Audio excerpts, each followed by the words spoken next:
Libra's Cosmic Insight Astrology. I am your co-pilot, Christina. If you would like to get a personal reading with me, please don't hesitate to check out my website, which is www.urbanbeach.org. All right, Libras, this is your May 2022 horoscope, a video horoscope, and I would like to give you some insight about how May could unfold for you here. Okay, so here is my astrology wheel, which I'm gonna present on this here, so you going to understand what am I talking about. So here, Pluto going to retrograde actually in your fourth house. Fourth house is your family, it is real estate, it also represents ending and funerals. And it's your ancestors as well. Pluto, the planet of transformation, the planet of research as well, because it's digging deep. And when it's stationary retrograde, it's really, really close to the earth, and it's magnifying everything what is touching, and it is touching your fourth house. Pluto, the planet of death, sex, tax, other people's money, investment banks, and as I said, also, transformation and rebirth as well. So when it's gonna go to retrograde on the 29th, it could create something in your real estate matter. So you might going to have to revisit the way you relate to your family dynamic, and you have to restructure that because, Pluto is in Capricorn, and Capricorn is about structuring. It's ruled by Saturn. So you have to restructure something, or you're going to actually start to do a research about your ancestors, or maybe you were adopted and you want to find out who is your birth parents right now. So you're going to be actually kind of obsessed with that. And I'm gonna tell you why, because of here is Pluto retrograde, and actually it's going to square with Pallas Athene in Aries and 28 degrees. It's a square. Square is not really a supportive aspect over here. However, it's pushing you forward to create something. So when Pallas Athene, the warrior goddess, the wisdom goddess, going to actually, and that's the eternal virgin as well, going to make a square with Pluto retrograde, you can get actually powerful, very powerful, but it's almost like obsession or stalking on something here. So you're going to be obsessive to find out where are you from and who you are and who were your ancestors. And it is going to transform power within you, actually. So, and it's going to transform power within your family because of the way, because you can be really, really pushy, and it can push away family members. Because, for example, your parents who were raising you could get really obsessed with you.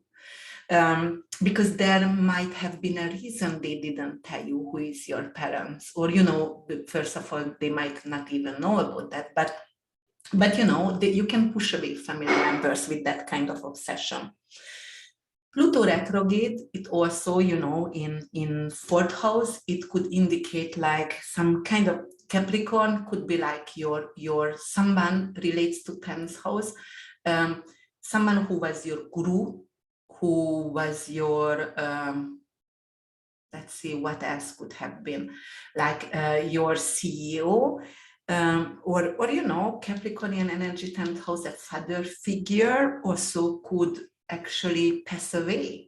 Of course, not all Libras going to have this aspect, but it's all depend on your personal horoscope. So you might have a really good aspect for this square, like in your natal chart, but that's what it could create in your life.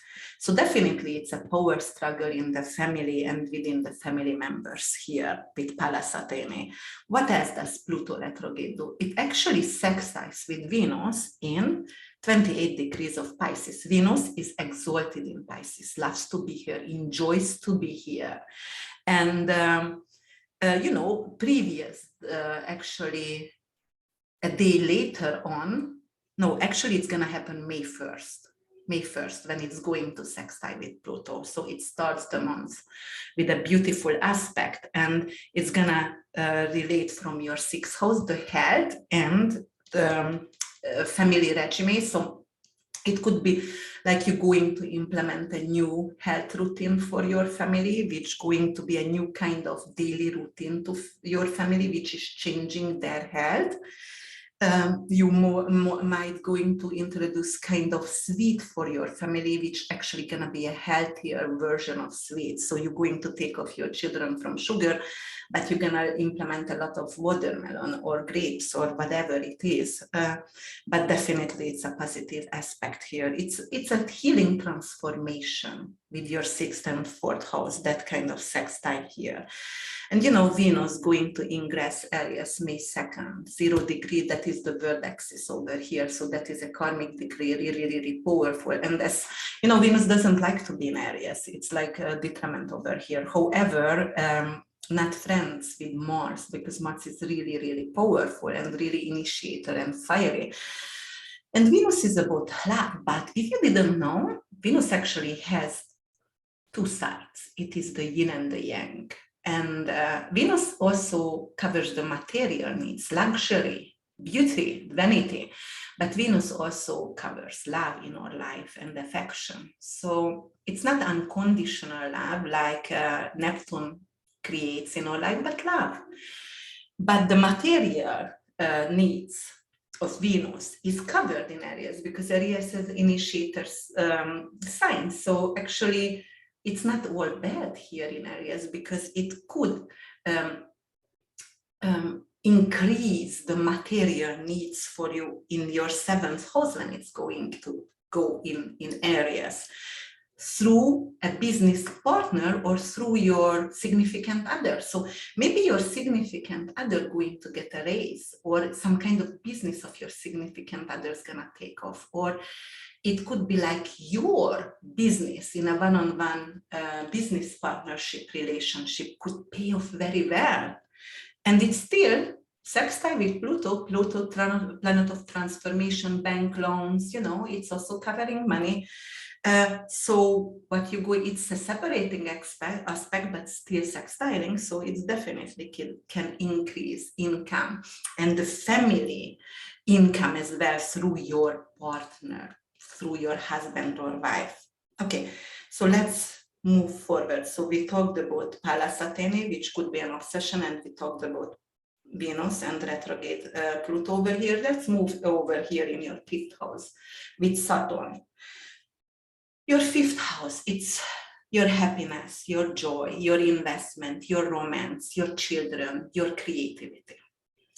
In medical astrology, it is your circulation and your heart, and your solar plexus chakra actually as well, and your heart chakra as well.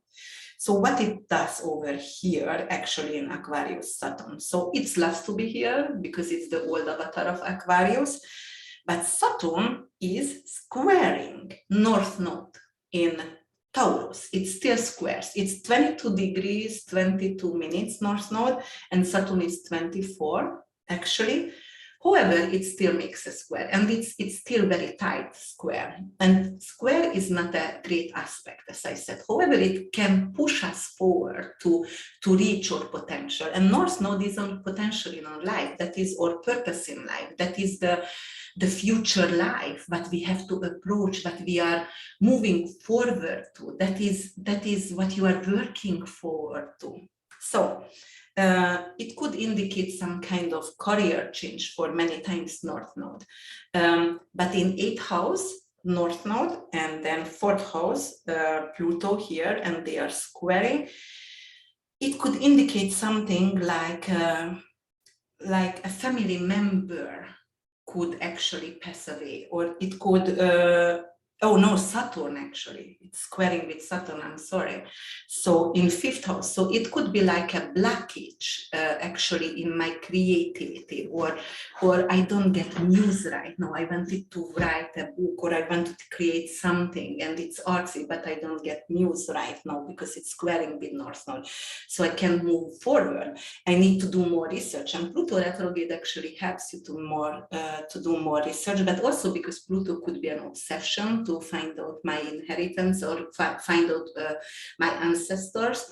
That's why I have no time actually to create something. And that's why the square also, it makes sense, obviously. And then I have to check here Saturn, okay, 5th house. It could be also like you will need to be very strict with your children somehow. So if you have children, then, or with your inner child, because your inner child was really silly before, and you know, and right now you have to put everything structured and in order, and you need to be more restriction for your children. Okay, so what else could it be?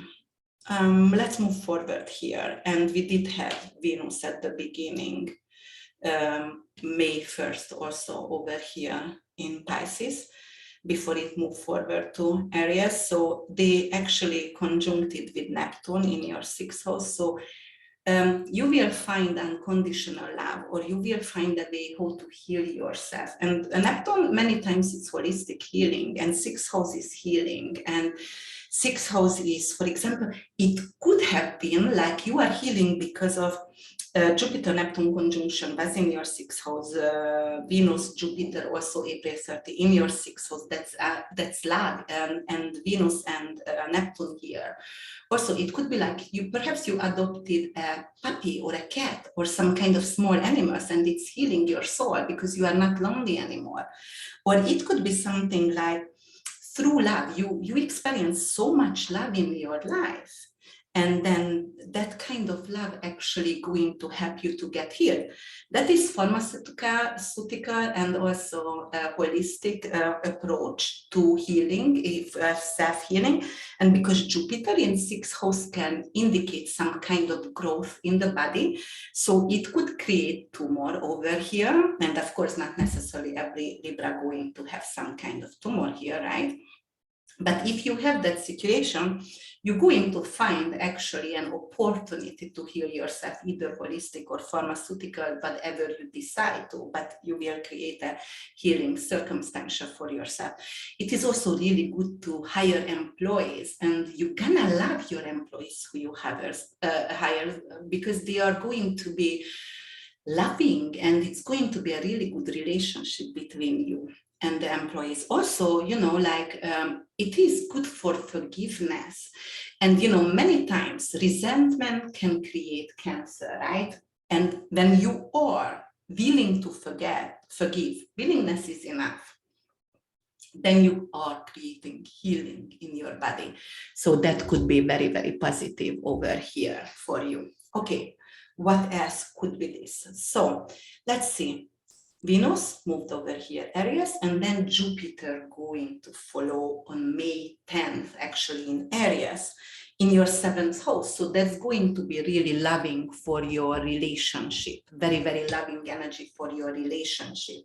And Jupiter and Venus in your 7th house, it's not conjuncting anymore, but, you know, for example, actually still conjuncting, but it's separating, just like it's still conjuncting with Neptune, but separating, and it's different sign already.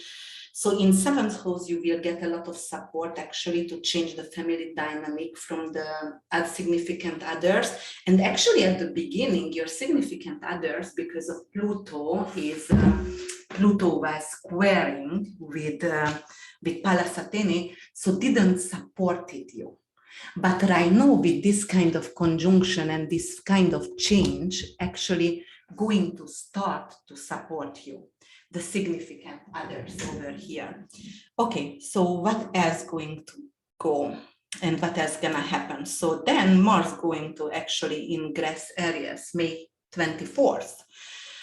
Mars loves to be here. Mars is in its home sign. It's very initiator. It's the fighter. It has a lot of passion, physical passion, energy. It has a lot of energy to change the relationship, energy, actually sexual energy also to heal the one-on-one relationship and your marriage. So there is a lot of great energy if you are having some trouble in your relationship, if you lost your mojo, if you didn't have passion with your significant others, you can get it back over here.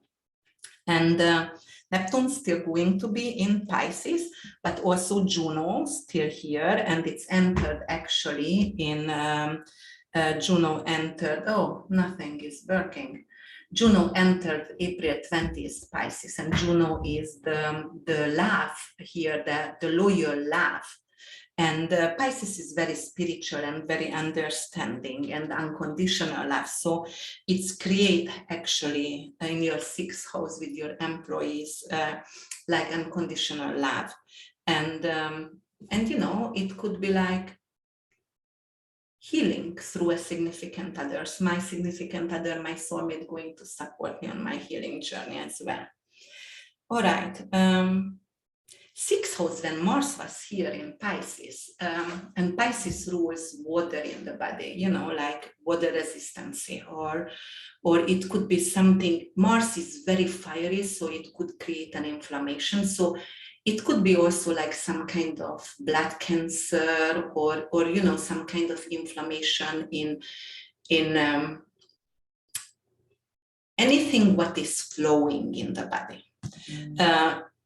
And you know, liquid. So it is like Neptune is feet, so it could be inflammation feet for you Libras, inflamed feet. It could be as well as blood cancer, or you know, other situation rising, but holistic healing or pharmaceutical will actually help you to heal that issues. Okay, so May 4th. Uranus and Sun going to conjunct in your 8th house. 8th house is representing the underworld. Uranus and Sun representing, for example, earthquakes, shaking, tremors in the body. 8th house is something with your, not necessarily the lower intestines, the big intestines, and detoxification feces. Toxins in the body. So actually it could create some kind of toxic environment in the body that is creating either MS, either tremor, seizure, some kind of situation like that. And obviously, again, it's not all Libra rising, Moon and Sun going to, I'm just translating the aspects what could possibly create. All right, and so with detoxification, as I'm a nurse and then herbalist, actually a medical herbalist, clinical herbalist, I would think like maybe 8th house matters. It's the colon cleansing would help you to detoxify some kind of toxin that was stuck in your body, and with that actually you can heal yourself and you can get rid of that kind of tremors or nerves situation that you have, like numbing nerves ending in your body. And actually it could be something with nerves, you know, like, and that is the reproductive system, 8th house, or your genitals. It could be some kind of numbing on those areas, or even erection dysfunction over there, but could be healed later on. Okay, what else going on here? Mercury. Mercury is in its own sign as well, in Gemini, starting out in May. It's moved here April 26th, and it's gonna go back here, and it's gonna start to retrograde May 10th, when Jupiter going to ingress Aries. So it's very good for Jupiter to be here, because Jupiter rules Pisces, it loves to be there, but also Sagittarius. But in Sagittarius, it has a lot more freedom and a lot more optimism, because 9th house is more optimistic, and than 12th house. 12th house could be very heavy energy. It's spiritual, it's healing, it's loving, it's artsy, but it also could be like suicide, depression, secret enemy. So it could have a lot of negativity as well. So Jupiter moving to Aries, it's going to be good. Actually, it's gonna go up all the way to 7 degrees until October. By he will be here, because it's a male energy. So anybody who has any planets in Aries or has an Aries rising till 7th degree, Jupiter going to go back and forth on that degree like 3 times.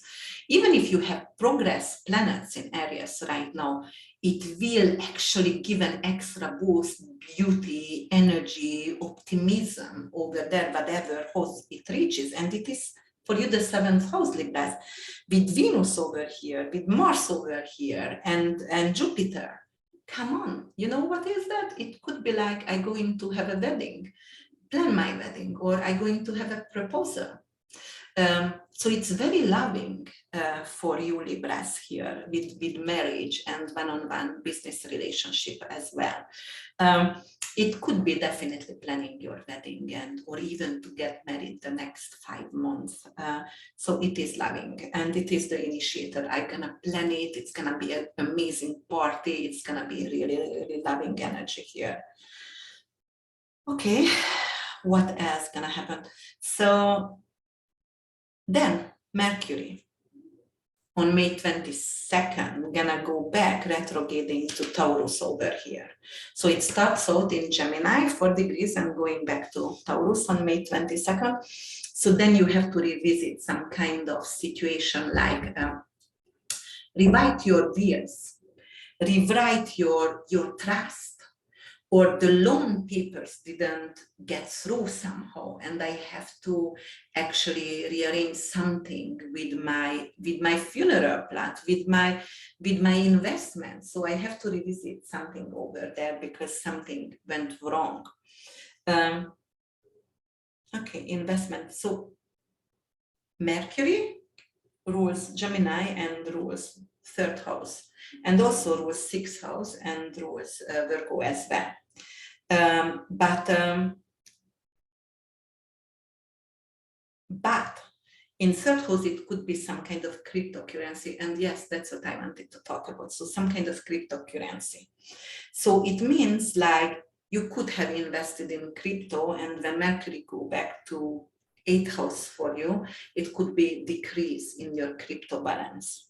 And it could be also something thyroid issue, something communication issue coming up for you. So you might have to check out actually the thyroid because 6th house is health, and this is over here, Mercury, the neck. So yes, it could be some thyroid issues going on. What else going to happen? So Ceres, the fear of loss, because Ceres lost her daughter and it was abducted. She was abducted. It's gonna enter Cancer for you, 10th house. Cancer for everyone, but your 10th house, and you might going to fear to lose your job because there is like a lot of firing going on at your company, and you might have a fear to lose your career. All right, and then we do have Pallas Athene actually going to square with Pluto, but it's gonna move to your 8th house, the warrior over here. So it's actually still going to square with Pluto. So it's reforming something in your bank system, the way you relate, where you actually keep your money. You might even going to say, I don't want to keep my money anymore in banks. I don't trust bank system anymore. I'm going to invest that in something. And it could be something like, because Pluto squares with Pluto retrograde, in housing and buy lands or houses or properties, some kind of properties. All right, and what else could be happening? Let me see my notes over here, but I need my glasses because I don't like see anything. So May 29, Jupiter and Mars going to conjunct at 3 degrees in your 7th house. So that's very sexual energy over here. And then it also going to be like we're going to have that total lunar eclipse actually, and it's going to happen for you Libras in your 2nd house and your 8th house. That's your money, what you earn, your valuable, your jewelries, everything you earn. And it's also your taste, and also your values. And 8th house is nothing what you earned. It is everything that's coming from other people. It's the bank system, inheritance, loans, student loans, PPP loan, whatever in America. It could be also, yes, I talked about inheritances as well. So the eclipse is gonna happen in your 8th and 2nd house. And actually the eclipse is like a full moon in steroid, but it's like a triple shot of steroid that we will all get. Why? Because that is a full moon. Scorpio also is ending, related to ending, and the lunar eclipse gonna happen in Scorpio. And then full moon is also ending, and South Node is related. And South Node gonna be obviously in your 2nd house. If your North Node is in your 8th house, that's also an axis over here always. And then it's gonna affect your 8th, other people's money, and your income. So what can it mean? It could mean like some kind of earning, the way you earned your income gonna disappear. It's not gonna be accessible for you anymore. It's not gonna be there for you anymore. But also it could mean like, first of all, you had some kind of values, and it could be actually some kind of spiritual value, because you know Pluto is very and Scorpio is really intuitive, insightful, and psychic, and you know that kind of value not going to be present anymore in your life. It's gonna disappear. It's going to go out because it did not serve you. The way you thought of death, the way you related to death, not going to be there for you anymore. So it could be like, I didn't believe in afterlife, but you know, you had some kind of experience, and astral travel or whatever is that, or one of your loved one died and they came to visit, and since then you do believe in afterlife. So that kind of situation and changing can go for you as well. It could be, unfortunately, because you know, like loss of a valuable, what you really, really liked, what you really loved. You can lose your wedding ring, or you know, like, yes, or you can lose something what you get, like an inheritance, and you lost it, like the mother rings, and she died already, and it is so important, but I lost it somehow. Also, North Node and Sun is in your 8th house, so that's definitely going to put a significant, magnifies the 8th house matter. So maybe you're going to have to revisit over here your tax, because you have done some kind of mistake with your tax, because don't forget Mercury is in the retrograde here. So you need to revisit some kind of paperwork. So it could be like, all right, my will, I did my will when I had only one child, but I need to redone my will and my trust. Or, you know, there is right now, yes, so I have to revisit some kind of tax situation. I'm going to be audited by tax people. So that could mean as well. What else? So 2nd house and okay, yes, that's what it is. Okay, so what else going to happen here? Detoxification could be in your 4th house, and 4th house could represent also the lung, for example, your respiratory system. So you might going to experience some kind, getting rid of some kind of mucus, or you might going to need to have drain some kind of water from your lung, actually, with this kind of Pluto retrograde and with Pallas over there. Okay, what else going to happen? I have to talk about the new moon here in Gemini on the 30th, and that's gonna be the last aspect, I believe. So yes, because we talked about Ceres, and Juno, and actually May 24th, I'm checking my note, actually Vesta also going to go in Pisces, and Pisces, you have that here in your 6th house, and Vesta is the eternal flame. So 6th house, it's definitely like you could hire employees who are going to be there for you forever and very, very loyal with Juno. So, and or you could have some kind of eternal flame is like getting some kind of solution for the health issue. Okay, so let's see the new moon in your 9th house. That is, you can restart your higher education with this new moon, or it could be some kind of really quality education for you in Gemini. And it could be something like you're going to actually find out you get into in a university or college where you wanted to go. Or it could relate, you get into some kind of college, not your children, you. So it is very positive. All right, if you like my insight and if you would like to get more of this, I would be truly honored if you would give me some love and if you would push that like button. And I keep saying that I'm doing that for love and not for the likes, but unfortunately YouTube doesn't really appreciate love, only the likes. So please press that like button or press that subscribe button, and also the notification bells if you would like to know when I'm going to upload videos on my channel.